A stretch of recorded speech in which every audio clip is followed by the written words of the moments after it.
Bonjour et bienvenue sur cette vidéo de l'ordre de VL, vidéo news, un peu fourre-tout. J'ai plein de choses à vous dire, de prise de décision, le transport du chapitre 1 aussi, les choses qu'on a terminées, les lives aussi, on va parler des fameux lives et de la manière dont vous et moi allons jouer ensemble pendant ces lives. Je suis en train de développer des petits trucs. Donc je vais vous parler de tout ça, je vais pas faire une intro qui dure 8 plombes parce qu'on a plein de choses à vous dire. Je sors mes petites notes comme à l'accoutumée parce que j'ai une mémoire de poisson et c'est parti. Alors la première chose ça va être le fameux jouer ensemble. Je vais vous passer sur l'écran par la magie du montage. Le jouer ensemble qui va nous permettre donc de faire les lives et de potentiellement aussi vous faire tester le chapitre 2 en vous donnant à vous la possibilité de jouer vos personnages et pas à moi de tout faire. J'avais fait un live sur Game on Tabletop ou Table Simulator, Tabletopia, je sais plus lequel de tout ça. Et ça s'était pas hyper bien passé parce que le soft bug. Notre compte il est même complètement planté, on ne peut plus rien importer. On a contacté l'assistance, mais tout le monde s'en fout visiblement. Donc, pas fou. Et je me suis dit, allez, ça y est, j'en ai marre, ça fait un bail que j'en parle, je vais le faire moi-même. Alors, j'ai pas autant de temps que ce que j'aimerais avoir, donc je peux pas le faire aussi propre que ce que je voudrais. Mais on a un truc qui fonctionne et qui petit à petit nous permettra de jouer à l'intégralité d'ODV, je pense, en ligne. Donc voilà, on va faire ça petit à petit. Je vais vous montrer un petit peu comment ça marche. Alors là, je suis en local, hein, donc vous amusez pas. Si je vous bouge ça, vous allez voir que voilà, si vous êtes, je suis à la maison, donc cherchez pas sur l'encyclopédie, vous l'avez pas et vous l'aurez pas tant que j'aurai pas terminé. J'ai un nouveau bouton là-haut qui s'appelle jouer ensemble. Alors vous pouvez créer une room, en gros une espèce de partie dans laquelle vous allez pouvoir inviter des gens qui vont pouvoir vous rejoindre. Donc ça sera après, je l'ai pas encore fait. Mais voilà en gros à quoi ça va ressembler. Ça va être un truc tout simple. Vous allez avoir les boutons là-haut qui correspondent à chacun des utilisateurs qui a été invité. Lorsque vous cliquez dessus, vous allez voir ce que l'utilisateur est en train de faire sur son truc. Et par défaut, là, vous avez le vous. La petite couronne ici, c'est pour dire c'est qui le papa de la partie. Donc qui c'est qui l'a créé. J'imagine que ce sera le MDD qui le fera. Donc ça, par exemple, je suis chez moi. Ceux qui ont tripoté un peu les scénarios, vous avez déjà vu un peu ce truc là. En gros, vous pouvez glisser, déplacer des éléments. Ce qu'il y a d'intéressant, c'est que ces éléments-là vont être synchronisés sur le serveur et vont être envoyés à tout le monde. Donc, vous allez pouvoir voir. C'est pas en live, hein, parce que je suis chez OVH et je vous passe les détails techniques, mais je peux pas mettre de WebSocket en ligne. Donc, je me tape. Il y a un lag de 3 secondes, je crois. Ça check toutes les 3 secondes s'il y a eu des modifications sur la partie de l'autre personne. Donc concrètement, quand je bouge ça bouge en face de l'autre côté et je peux ajouter des éléments. Donc vous avez tous les éléments qui sont là, vous reconnaissez un petit peu tous ces trucs là. Vous cliquez, vous dites je vais ajouter la compétence alchimiste en herbe, ça vous ajoute la carte, vous la mettez où vous voulez et puis c'est parti. Alors vous pouvez ajouter des petits cubes verts, supprimer, bloquer des éléments pour pas pouvoir les bouger. Voilà, il y aura tout un tas de petites options qui vous facilitera la vie et vous avez bien sûr ce qui est marqué ici, vous pouvez faire contrôle et vous déplacer et vous avez en fait à peu près suffisamment de place sur le canvas pour aligner 4 personnages et potentiellement aussi les monstres. Donc je vais faire un petit système de compteur qui permet de faire les points de vie, qui permet de faire tout ça. Et une fois que tout ce sera bon, vous pourrez en tout cas déjà jouer en ligne. Je sais qu'il y en a qui le font sur Discord, mais c'est des caméras, ça peut être un peu long et chiant. Donc il y aura ça. Après, je me pose la question des lancers de dés, mais je pense que ça va pas être trop compliqué. Et la dernière étape qui me restera, c'est d'ajouter les fameuses cartes champ de bataille que d'ailleurs Colin a terminé, je vous en parlais dans une petite seconde. Donc ça c'est pour le jouer ensemble, j'y travaille. J'aimerais bien que ça soit terminé d'ici 1-2 semaines. Je pense que je vais poser le live pour samedi. On est le 30 mars là. Je vais le poser pour le 10 mars-avril. Donc le 10 avril, le premier samedi du mois d'avril. Le deuxième samedi du mois d'avril puisqu'on est le 30 et je poserai un truc dans ces eaux là et on utilisera cette première tentative d'outil en espérant que ça nous pète pas la tronche en plein milieu de la partie. Deuxième chose, je repasse en caméra parce que je vais vous montrer quelque chose, les fameux plexis. Alors si vous savez pas de quoi on parle, il y a je sais pas 6 mois bien tassé, avant le Covid même, je crois au tout début du Covid, on avait eu l'idée pour vous permettre sur l'encyclopédie de jouer avec vos personnages que vous imprimez à la maison plus facilement, d'avoir des feuilles de plexi, des trucs dans lesquels vous pouvez glisser vos personnages et vous allez avoir les encoches que vous avez en fait sur vos fiches de perso actuelles, hein, histoire de pouvoir mettre les cubes, les dés, les gains de niveau, les gains de runes, etc. Donc on a commencé à bosser dessus, on les a reçus il y a à peu près 1 semaine et demie. Ça ressemble à ça. Alors là, il y a un truc, c'est pour les faire sécher. Voilà. Donc ça ressemble à ça. En gros, c'est creusé par une petite foreuse et vous pouvez glisser votre personnage, votre fiche, votre bout de papier dedans. Et ça vous sert d'encoche pour vos éléments que vous avez, les jetons que vous avez actuellement. La problématique qu'on a actuelle, donc ça marche très bien, c'est relativement top niveau qualité, donc je pense qu'on vous les vendra. La question qu'on se pose actuellement, c'est le nettoyage en fait. Donc on est en train de chercher un setup qui nous permet de nettoyer, sécher pour que ça vous arrive propre à la maison. Et pas que là, je sais pas si vous voyez, mais il y a des petites taches de savon, des choses comme ça. Donc voilà, on est en train de prendre des bacs, trouver des systèmes, ça c'est pour faire sécher avec des ventilos, des machins. Voir si on arrive à faire un setup de nettoyage, séchage pour que ça sorte propre, sans trop que ça nous prenne 3 plombes, parce que ça nous embête un peu de vous les envoyer avec du savon. Alors après voilà, s'il y a 2-3 petites taches et que vous en foutez, que vous nous dites c'est pas grave, on nettoiera à nous, je les veux, faites-nous signe, on évitera de galérer. Mais voilà, en attendant, on essaye de trouver des solutions à ça. On va voir un petit peu ce qu'on trouve. C'est pas si facile que ça de nettoyer à l'intérieur en fait du plexi et de bien faire que tout s'égoutte et que ça fasse pas de traces, d'autant que l'eau pardon ici est assez calcaire, donc ça fait vite des traces. Alors on continue, on enchaîne parce qu'on a plein de choses à dire. Les scénarios, les scénarios sont terminés, donc j'ai terminé la phase 1 de l'écriture des scénars. Donc les 7 fameux scénarios principaux et annexes pour un total de 123 pages. Alors bien sûr ça va changer, la mise en page, les machins, les espaces, la taille de la police, ça peut bouger.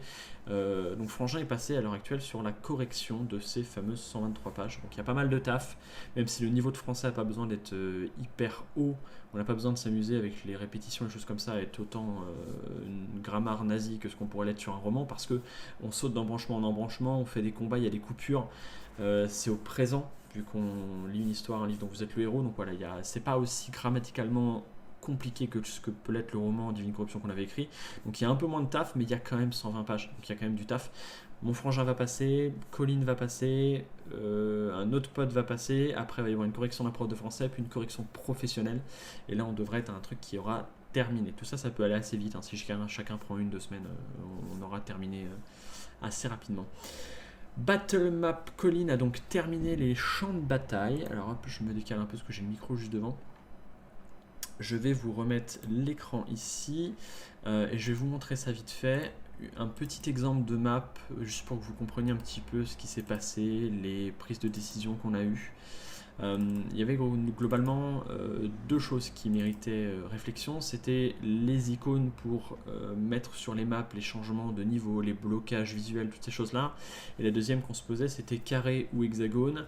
On a fait des tests en carré, finalement on est parti en hexagone, on trouve ça beaucoup plus agréable. Je rappelle qu'il y aura 34 maps qui sont presque toutes découpées en 4 tuiles 210 par 280, donc le même format que ce que vous avez pour les persos actuellement. Donc vous allez avoir en gros des maps qui font 420 par 560, 280 c'est ça. De temps en temps il y a 2 tuiles de plus pour les maps qui sont particulièrement grandes, ça va être le cas de cette map là. Alors je vais vous en montrer une où il y a un petit peu de tout. Qu'est-ce que je peux vous montrer? Alors, on peut partir sur le Void là typiquement. Pour vous montrer un petit peu comment ça se passe. Donc les hexagones, quand ils sont bien colorés comme ça veut dire que vous pouvez vous balader dessus. Quand ils le sont beaucoup moins, alors on va quand même les afficher un petit peu plus, faire une différence, parce qu'on a peur qu'à l'impression ça se voit pas. Ça va être simplement pour vous aider à compter les cases quand vous faites une attaque à distance, parce que c'est pas parce que vous pouvez pas vous balader par exemple ici que quelqu'un ici ne peut pas mettre une flèche à quelqu'un là par exemple. Et vous avez par exemple ici le système de franchissement. Alors là c'est des sauts, mais un franchissement pour nous ça peut être tout n'importe quoi, ça peut être passer au-dessus d'une barrière, passer en dessous de quelque chose, traverser un lieu un peu difficile sur lequel on ne veut pas que vous puissiez vous arrêter, des gravats par exemple. Voilà, donc c'est du franchissement d'une manière générale. Et vous voyez ici, donc la flèche vous indique par où vous allez, donc c'est en général assez probant, il suffit de regarder. Et il y a le nombre de déplacements qu'il vous faut pour franchir. Voilà, ça va être aussi bête que ça, aussi simple que ça. Vous avez la possibilité de sauter un petit peu partout sur cette map là. On va en prendre une autre juste pour vous montrer pourquoi pas quelque chose d'un peu plus chiadé. Voilà, là on a une map un petit peu plus compliquée avec un tout petit peu, alors en gros les icônes, les icônes à connaître, à savoir, il va y en avoir 3-4, il va y avoir effectivement le franchissement. Là, on voit typiquement où est-ce qu'on arrive, mais il n'y a pas de numéro de ce côté-là, ce qui veut dire que je ne peux pas remonter. Il y a la petite flèche qui descend, qui indique qu'on descend d'un niveau. Alors, qui dit niveau au-dessus ou en dessous, enfin au-dessus surtout, pardon, dira augmentation de portée. Là, par exemple, on peut monter, voilà, typiquement quand je vous disais franchissement, ça c'est un franchissement, mais c'est une échelle. Voilà, c'est pas forcément un saut. Et là, la flèche monte, hein, qui vous indique que vous allez monter d'un étage, ce qui veut dire que les gens qui sont ici sont au-dessus. Vous avez un autre franchissement, une autre grimpette ici. D'ailleurs, j'ai l'impression qu'il manque une petite flèche de hauteur à rajouter. Qu'est-ce qu'on a d'autre comme petit exemple? On a ces éléments-là. Vous voyez là, ce trait un peu plus gras qui indiquera que vous ne pouvez pas passer en gros de cette case-là à cette case-là, par exemple. Parce que là, typiquement, vous pouvez vous balader sur le bord, vous pouvez vous balader là-haut, mais bien entendu que vous ne pouvez pas monter d'un bond magique sur les gradins. Vous êtes obligé de passer par ces endroits-là. D'ailleurs, ici, il faudra... comment on monte déjà là? Ah si, on monte par l'échelle, pardon. Ici, ça passe pas, c'est pour ça. Donc voilà. Voilà, ça c'est bon, c'est bon. Est-ce qu'il y en a d'autres trucs? Oui, bon, après il y a les blocages visuels, les choses comme ça, voilà, vous verrez ça sur le manuel à terme. Tout est prêt, en tout cas, tout est terminé. Les maps sont finies, les fameuses 34 maps. Alors après, on va bien les revérifier une à une pour s'assurer qu'on n'a pas de problème de flèche et de machin, mais normalement, on est passé à 3-4 dessus, on n'a rien vu. Donc ça c'est pour les fameuses battle maps qui ont été faites, je le rappelle, par Colline. Si vous cherchez un jour une graphiste de talent, appelez-nous, on vous enverra le contact de Colline, ou alors Mako, colline@mako.design je crois, pour son email. Jetons en cours, donc Colline elle a fini les maps, donc je l'ai envoyé bosser sur les fameux jetons, donc elle est en train de les refaire et de les terminer. Alors les jetons d'effets qui vont être, je sais pas, l'affaiblissement, l'hémorragie, la brûlure, et aussi tous ceux qui permettent de garder en tête les effets qui ont été déclenchés par les joueurs. Tout ça c'est en cours. Donc elle a bientôt terminé, ce qu'on en avait quand même fait pas mal en avance. Il me semble qu'on en a 3-4 à faire. En gros, elle devrait avoir fini, si pas aujourd'hui, demain, donc les jetons ça va vite être terminé. Elle a aussi terminé tous les dessins pour les cartes, les dessins gris que vous trouvez sur les cartes. Donc il lui en manquait un ou deux, il lui manquait une arme, il lui manquait, si je dis pas de bêtises, les cartes de classe, la roublarde, voilà. Alors ils ont tous les mêmes dessins, cela est la raison est la suivante, simplement parce que je ne veux, la roublarde, si je vous rappelle un petit peu, il faut choisir des cartes et ne le dire à personne, et je veux pas que les gens puissent d'un coup d'œil déterminer les dessins qui vous manquent ou voir les dessins que vous avez choisis. Donc mis à part le texte, il n'y a rien qui les différencie, et ça permettra de vraiment forcer ce jeu de roublarde un petit peu soum-soum. Alors c'est un perso qui va être un petit peu moins intéressant en solo, mais bon, vous avez 24 persos, donc s'il y en a un qui part sur une mécanique un peu multi, je suis désolé les joueurs solo, il y en a un qui sera un peu moins intéressant. Alors, il fera toujours son taf, mais l'aspect surprise ne sera plus là, quoi.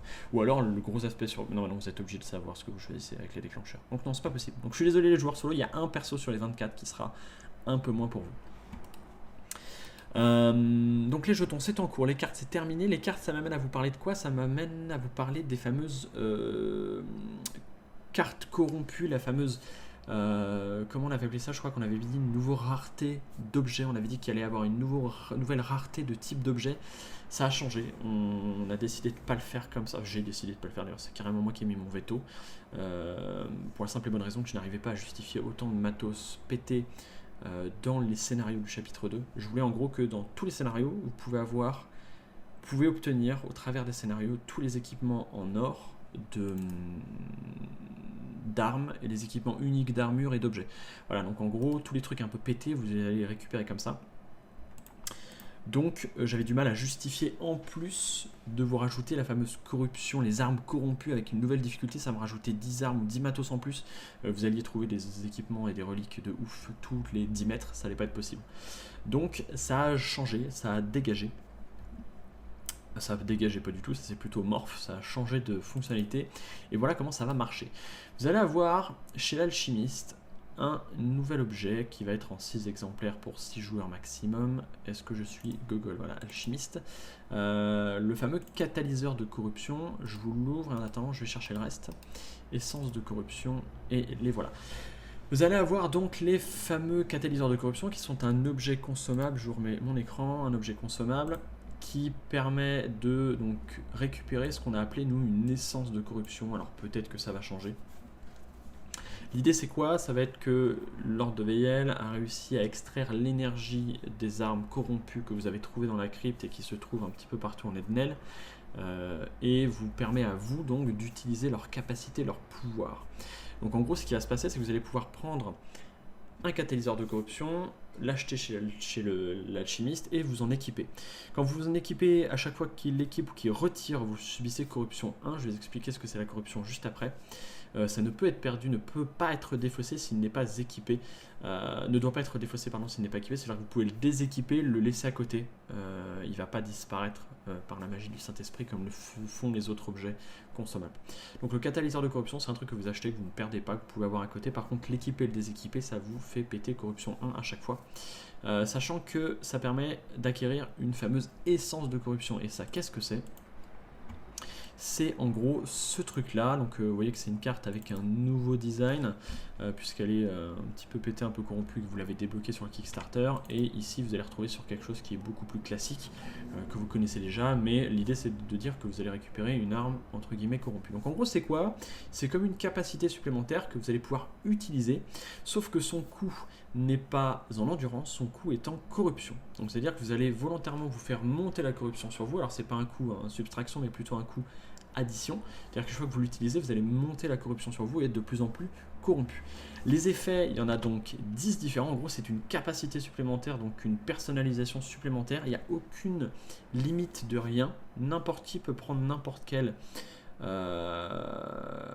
essence de corruption et il n'y a pas de jet de validation de caractéristiques. Ce qui veut dire que tout ce qu'on vous demande bien souvent, c'est faire un jet inférieur ou égal à votre niveau de corruption.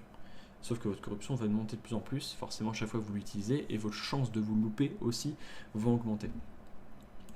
Les effets sont divers et variés, je vais vous en lire un ou deux parce que je sais que vous allez me le demander. Et après on va voir un petit peu ce qui s'est passé au niveau des effets négatifs. Il y en a deux principalement qui ont changé, ça va être l'hémorragie et la fameuse corruption, qui va impliquer d'ailleurs un nouveau matos dans la boîte du jeu. On va vous faire des dés avec des valeurs qui se suivent, un D20 avec des valeurs qui se suivent, donc 1, 2, 3, 4, 5. Ceux qui connaissent Magic et qui s'en servent comme compteur de points de vie, vous voyez de quoi je parle. Donc on va prendre un petit exemple ici. Alors ça n'a pas été relu, s'il y a des fautes vous le savez, machin, comme d'habitude, ça sera relu au dernier moment. Et de toute façon il y a un correcteur pro comme d'habitude qui passe dessus.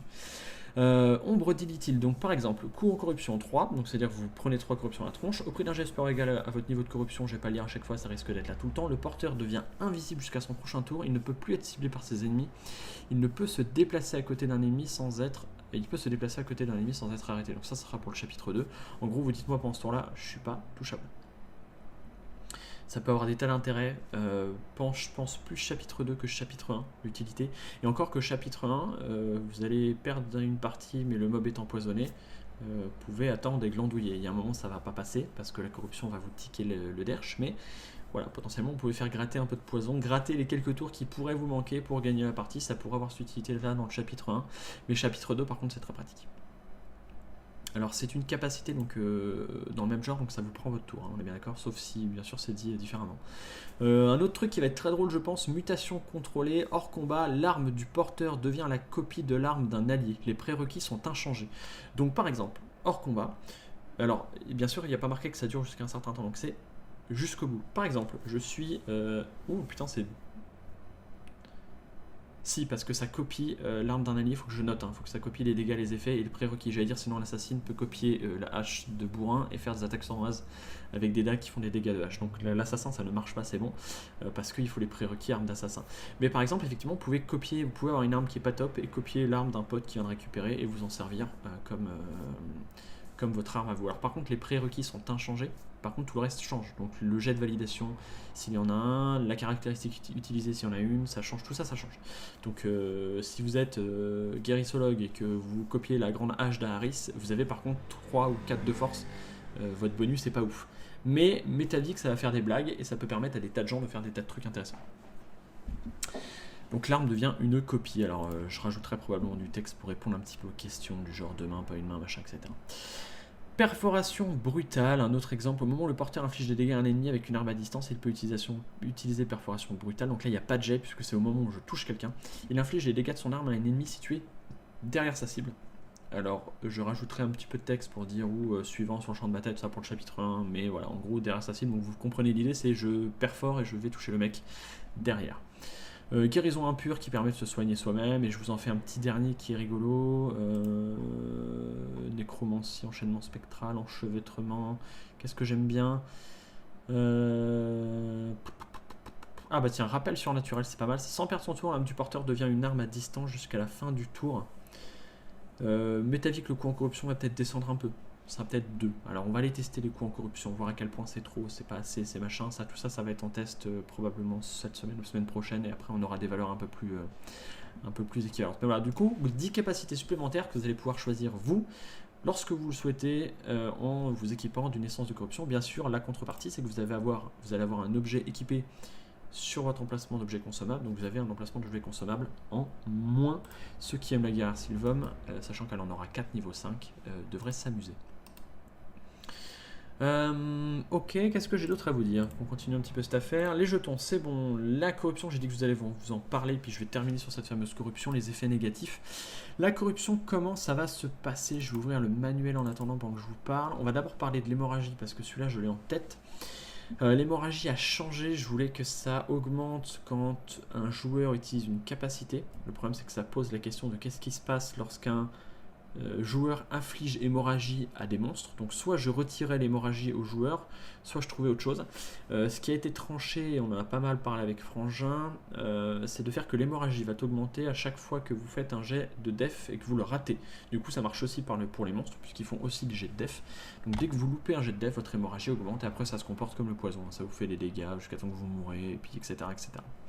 La corruption en revanche est un effet un peu différent. Alors je vais me remettre un petit peu en tête. Ok, c'est à peu près ça le plan.